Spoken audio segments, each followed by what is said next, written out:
Hello friends, welcome back to my channel. आज गुरुवार, माँ लक्ष्मी वार आउ सुदर्शा व्रत। तो मुझे मो घर सुदर्शा व्रत करी आसतु मो सांगे देखिए। तो ये देखो मुझे झोटी पकई देती पीढ़े आउ घर बाहर भी। तो से पीढ़ा उपर गोटे सालुकना देती झोटीटा ठीक से सुखी नाला कहीं मुझे जस्ट पकई तापर ठाकुर आस्थान को लेकिन बसईदेली आउ मो माँ लक्ष्मी को हलदी पकईकी आ कंचा क्षीर से देती भलसे हलदी लगे गाधेदेली। नुआ वस्त्र आणिकी पिंधौची देखु। तो वस्त्र पिंधे सारापर नहीं जो आस्थान मुझे थोड़ी से आस्थान में बसईदेली माँ लक्ष्मी को आउपर एमती ओढ़ना रखीदेली। तो मुझे ठाकुर को बसैली से नहीं मु 10 गोटी गुआ रखीदे ठाकुर पाखे जोटा सुदर्शा व्रतर नियम 10 गोटी गुआ ही रखा कथा। आठी मु कलश बसैबी बोली मो पाखे धान नाला आपन पाखे जी धान अच्छी देन धान तले दिंतु कलश बसई मुझे अरुआ चाउल तले देदेजी मु कलश के बसई जमीक बही लेखा अच्छी से कलश पाखे 10 थर कलश भितर 10 थर पकईबे आप अरुआ चाउल आउ हलदी मुझे पकई देती आउ कहीं पाखरी भी रखी दिखती टे 10टा करके जमती कले चलो। तापर मुझे आंब डाल दे देती आउ गोटे सालुकना नहीं जोटा कि नड़िया उपर गुड़े मुझे कलश उपर बसईदेवी। तापर मु गोटे पद्म फूल आनी पाखुड़ा पाखुड़ा कर दूसरी जोटा कि माँ लक्ष्मी बहुत ही प्रिय फूल पद्म फूल।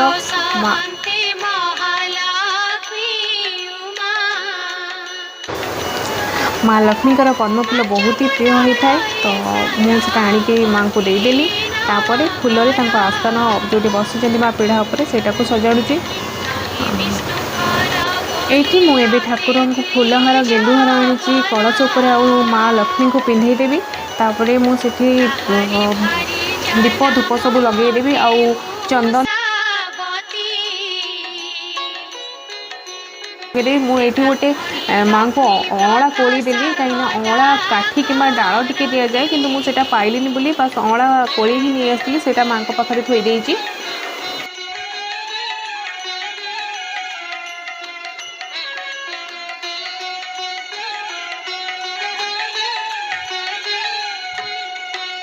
लक्ष्मी दया तेणु हेला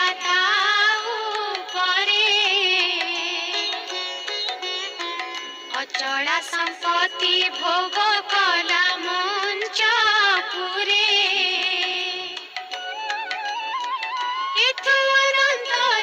इंद्र सुण मन आठी मो व्रत सबको हलदी पकईकी भलसे हलदी पानी में धोवा कथा। तो मुझे हलदी पकईकी भलसे धोईदेली तापर मुझे दीप आउ धूप लगेबी दीप सजाड़ी।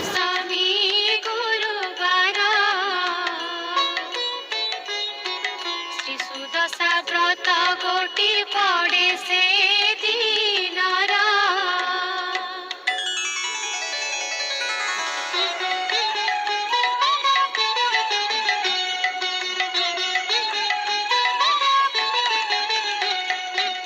दिन ब्राह्मणी जे प्रभात उठिला एक वन गाईर जे गोबर आनिला सुसंच करिना घर दुआर लिपिला नदी रे स्नान करिना घर को आइला तंडुल बांटीर झुंटी आवरण कला शिवर माँ लक्ष्मी को जे सुमरण कला।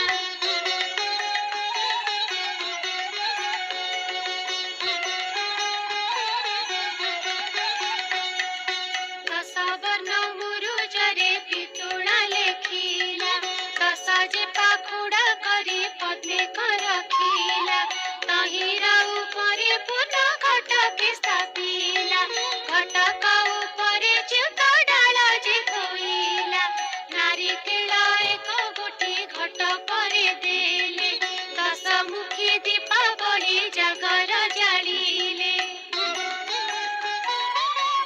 तापर ये मो व्रत को आणिकी से 10 गोटी दुब आउ बरकोली पत्र गोटे देकी से गोटे गोटे गंठी पकई चलिए।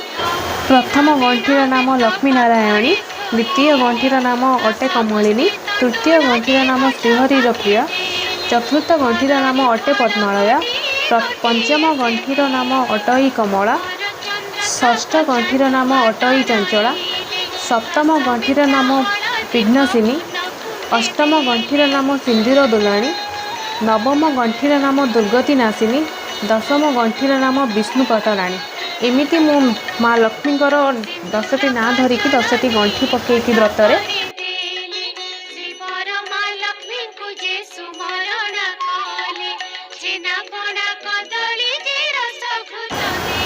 व्रत सब गंठी पकईकी मुझे रखीदेली। छेना नड़िया कदली गुड़ ये मिसईकी मु चकटी देती, जोटा कि एबे 10 गुड़ा करदे माँ पाखे भोग करदेवी।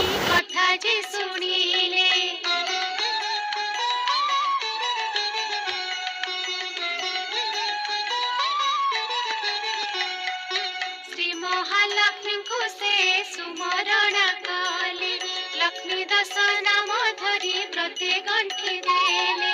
प्रथम गंठीर नाम लक्ष्मी नारायणी, द्वितीय गंठीर नाम हेला कमलिनी, तृतीय गंठीर नाम श्री हरि प्रिय, चतुर्थ गंठीर नाम अटे पद्मालया।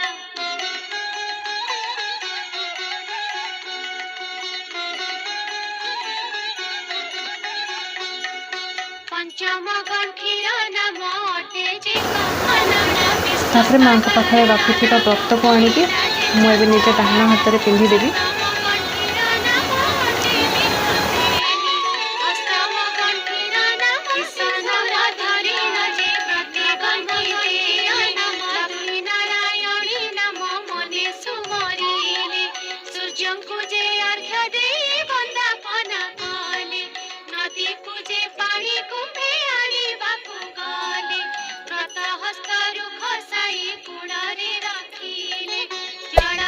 Hey there.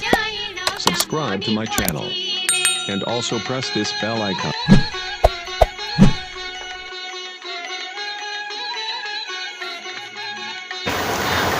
भोग लगे बहीटा पढ़ी नी, बस लास्ट रे बही पढ़ुची आ व्रत भी बांधि सारे।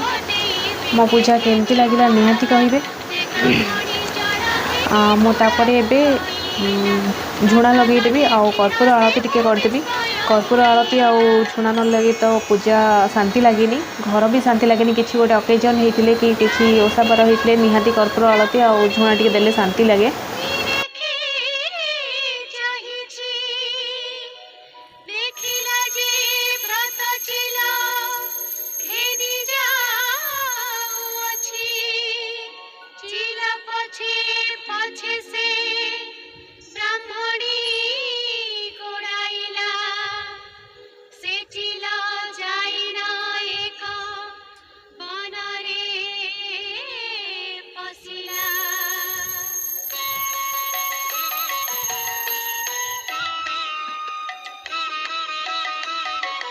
मो सुदशा व्रतर पूजा केमिति लगिला आपण माने निहाती कमेंट करके जणेबे। आउ चैनल टी एजाए सब्सक्राइब करना देन सब्सक्राइब कर दियंतु, लाइक शेयर निहाती करेंगे।